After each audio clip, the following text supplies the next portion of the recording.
Morning. এ দেখো সকালে বৃহস্পতিবারে, ভাদ্র মাস, বৃহস্পতিবারের পুজো হয়ে গেছে। এই দেখো গণেশ ঠাকুরের পুজো এখানে করেছি, নিচটা তো ওখানটাই রেখেছি, ওখানেই পুজো করেছি আজকেও। ওখানটাই এখন তো থাক, পরে তারপর দেখছি। ওখানটায় ফুল দিতে খুব অসুবিধা হয়, কোনটার মধ্যে থাকে তো। দাঁড়াও দেখাই। এই যে গুরুদেবকেও ফুল দেওয়া হয়ে গেছে, এই যে গুরুদেবকেও ফুল দেওয়া হয়ে গেছে এখানে।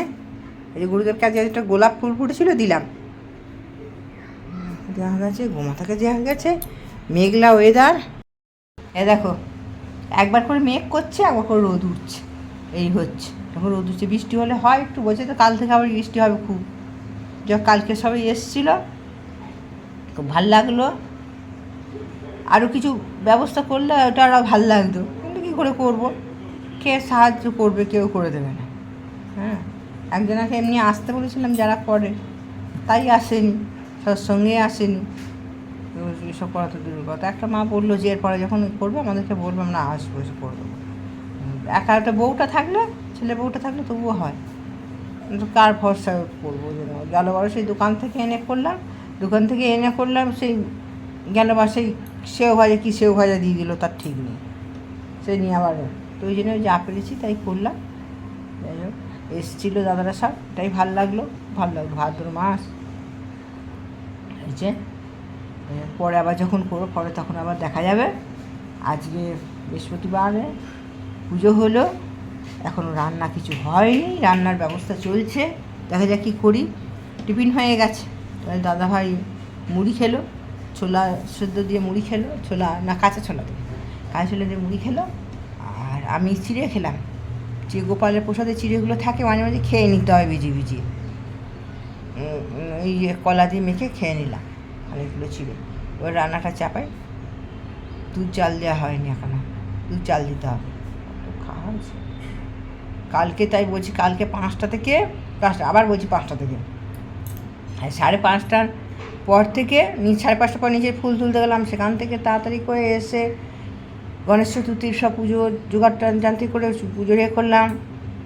তারপরে একদিকে রান্না করেছি, একদিকে মালপোয়া ভেজেছি। একদিকে মালপোয়া তো খুব অল্প আছে, খুব কম আগুনে ভাজতে হচ্ছে, বেশি দিলেই তো কড়াইটা ভুল হয়ে গেছে। কড়াইটা তো সেই ছোট্ট গোপালের লুচি ভাজা কড়াইটা চাপিয়ে ফেলেছি। পরে মনে পড়ছে ওইটা না চাপিয়ে বড় একটা কড়াই আছে খুব বড়, সেটা আবার গোপালকে দেবো, ঠাকুরকে দেবো, আঁশ কড়াই করবো। ওই জন্য আরেকটা আছে খুব বড় পাড়া কড়াই, ওই জন্যেই ওইটা চাপালাম। ওইটা সেই খুব তেতে যাচ্ছে, খুব কাঁচ কমিয়ে সে করতে হচ্ছে। ওই জন্য ওই মালপোয়া ভেজেছি, একদিকে রান্না করেছি, নিরামিষ রান্নাই ছিল অবশ্য। কালকে পনিরের তরকারি করেছিলাম আর হুবুসিচকি করেছিলাম, এই দুটো করেছিলাম। দিয়ে একদিকে করতে রান্না করে টাইমে খেয়ে নিয়ে খাওয়া হয়ে গেল। খাওয়ার পরে ঘর দুয়ার পরিষ্কার করে নিয়ে একটু রেস্ট নিলাম। রেস্ট নেওয়ার পরে তারপরে আবার ঠাকুরকে গুছালাম, গুছিয়ে শাড়ি পরে এলাম। কাপড় তো ছাড়াই ছিল, ভাত খেয়ে সঙ্গে ঘর দুয়ার পরিষ্কার করে কাপড় ছেড়ে দিয়েছিল। মেঘ পরে এসছে জোর, কাপড় ছেড়ে নিয়েছিলাম। একটু বসলাম, বসার পরে তারপর ঠাকুর ওখানটা গুছিয়ে নিলাম, হয়ে গেল। যা ভালোই হয়েছে। আজকেও খুব কাজ আছে, তো আজকে ভাদ্র মাস বৃহস্পতিবার, একটু এমনিতে বৃহস্পতিবার আলপনা দিই। এই দেখো জল পড়ছে, চলো। পরম প্রেমময় শ্রী শ্রী ঠাকুরের রাতুল রাঙা চরণে জানাই আমার কোটি কোটি প্রণাম। পরম আরাধ্যা জগৎ জননীর চরণে জানাই আমার কোটি কোটি প্রণাম। পরম পূজ্য পাদ বরদার চরণে জানাই আমার কোটি কোটি প্রণাম। পরম পূজ্য পাদ আচার্য দেবের চরণে জানাই কোটি কোটি প্রণাম। ঠাকুর পরিবারের প্রত্যেকের চরণে জানাই আমার কোটি কোটি প্রণাম। এখানে উপস্থিত সকল মা দাদাদের জানাই আমার আনন্দিত জয়গুরু। শ্রী শ্রী ঠাকুরকে নিয়ে প্রতিদিনই চেষ্টা করি কিছু বলার। আজকের ইষ্ট আলোচনায় আবার চলে এসেছি ঠাকুরের কথা কিছু নিবেদন করতে। জীবনে কষ্ট, দুঃখ, ব্যথা, বেদনা থাকেই আর থাকবেও। শ্রী শ্রী ঠাকুরকে মাথায় নিয়ে চললে সমস্ত বাধা অতিক্রম করে আমরা অভীষ্ট লক্ষ্যে পৌঁছতে পারি। আর যদি দুঃখই না থাকে তাহলে সুখের কদর হবে কি করে? অন্ধকার যদি না আসে তাহলে আলোর কদর বুঝবো কেমন করে? কালো যদি না থাকে সাদার কদর থাকে না। প্রত্যেকটা জিনিসকেই কেন্দ্র করে আর একটা জিনিস গড়ে ওঠে। শ্রী শ্রী ঠাকুর জীবনকে নিয়ে চলতে চলতে প্রত্যেক সময় অনুভব করি তিনি আছেন সব সময় সদা সর্বদা আমাদের পাশে। আমরা অনেক সময় বলে থাকি আমি যা করি তা আমি নিজেই করে থাকি। সত্যি কি তাই ঠিক? যদি ঈশ্বর না ইচ্ছা থাকে, ঈশ্বরের যদি না ইচ্ছা থাকে, সেই সাথে আমার ইচ্ছা না থাকে, তাহলে হয়তো কোনো কাজই সম্ভব নয়। ঈশ্বর আমাদের ইচ্ছা শক্তি দিয়ে গেছেন। যখন আমাদের ইচ্ছা ঈশ্বরের ইচ্ছা যুক্ত হয়, তখনই সেই কাজগুলো সফলতায় লাভ করে। সত্যি কর্মের মধ্যে যেরকম ভাগ্য লুকিয়ে থাকে, অনেক সময় আমরা কর্ম করতে করতে শেষ হয়ে যায়, তার সফলতা আসে না, সফলতার মুখ দেখতে পাই না। আবার অনেক সময় ভাগ্যে থাকলেও যদিও চেষ্টা করি, তার সঠিক সুফল পাওয়া যায় না। তার জন্যে কর্ম ভাগ্য দুটোকেই একসঙ্গেই লেগে থাকতে হয়, তবে আমরা উন্নতির সোপানের দিকে এগিয়ে যাই।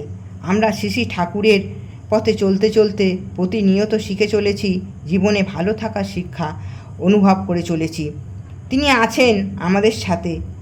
আমরা ভাগ্যবান, শ্রী শ্রী ঠাকুর আমাদের সঠিক পথে চলার জন্য অভিভাবক হিসেবে রেখে গেছেন তার রেতধারাকে। আর রেতধারা আচার্য পরম্পরা, ইষ্টগুরু পরমগুরু প্রতিগুরু বংশধর, মৃত শরীরে সুপ্ত থেকে জ্যান্ত তিনি নিরন্তর। এই আচার্য পরম্পরা শুরু হয়েছিল শ্রী শ্রী পিতৃদেবের সময় থেকে। প্রত্যেকের মধ্যে আমরা দেখেছি ঠাকুরের ধারা তাদের মধ্যে বয়ে চলেছে। তাদের কথা বার্তা, চলা, অঙ্গভঙ্গি, তাদের আশীর্বাদ, পরশ, সব কিছু মিলেমিশে যেন একাকার হয়ে গেছে। শ্রী শ্রী আচার্যদেব আমাদের হাতে হাত দিয়ে দেখিয়ে দিচ্ছেন আমাদের ভুল ত্রুটি, চোখে আঙুল দিয়ে বুঝিয়ে দিচ্ছেন ভুল দিকটা, বলে দিচ্ছেন সঠিক দিক। জীবনে চলতে চলতে যখনই বাধার সম্মুখীন হই, তখনই নির্ভরতার সঙ্গে উপস্থিত হই তারই চরণ প্রান্তে। তিনি হাসতে হাসতে সেই বাধা বেরিয়ে আসার পথ আমাদের বলে দেন। সবাই তার কাছে আপন, সবাইকে তিনি কত ভালোবাসেন। তার কাছে ধনী গরিব বলে কিছু নেই, শুধু আছে তার কাছে ভালোবাসা। মানুষের জন্যই তিনি বসে আছেন। তিনি কখনো কাউকে বকা দিয়ে, কখনো হেসে, কখনো কাউকে মজা করে সঠিক রাস্তা দেখিয়ে দিচ্ছেন। জীবনের সঠিক রাস্তা দেখিয়ে দিচ্ছেন তিনি, যে যতই দুঃখ কষ্ট বেদনা নিয়ে যাক না কেন, তার কাছ থেকে হাসি মুখে তাকে ফিরতেই হবে। শ্রী শ্রী আচার্যদেব বলেন, স্বর্গ নরক বলে কিছু হয় না, তাই তো আমরা তার কাছে গেলে স্বর্গ অনুভব করি আর পাই ভালোবাসা। সেই ভালোবাসার গল্পই আজকে একটা বলবো। শ্রী শ্রী অবিন্দার মধ্যে আছে মানুষকে একান্ত আপন করে নেওয়ার ভালোবাসার একটা আশ্চর্য ক্ষমতা।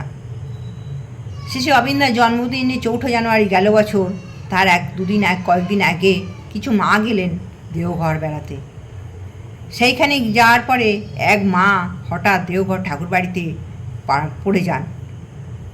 পড়ে গেলে তাকে সঙ্গে সঙ্গে ঠাকুর বাড়িটির সামনে দেবদূতি হসপিটাল বলে একটি হসপিটাল আছে, ঠাকুরবাড়ির হসপিটাল, সেখানে তার চিকিৎসা করানোর ব্যবস্থা হয়। চিকিৎসা করাতে গেলে দেরি হয়ে যাওয়ার কারণে তার এক্সরে হয় না।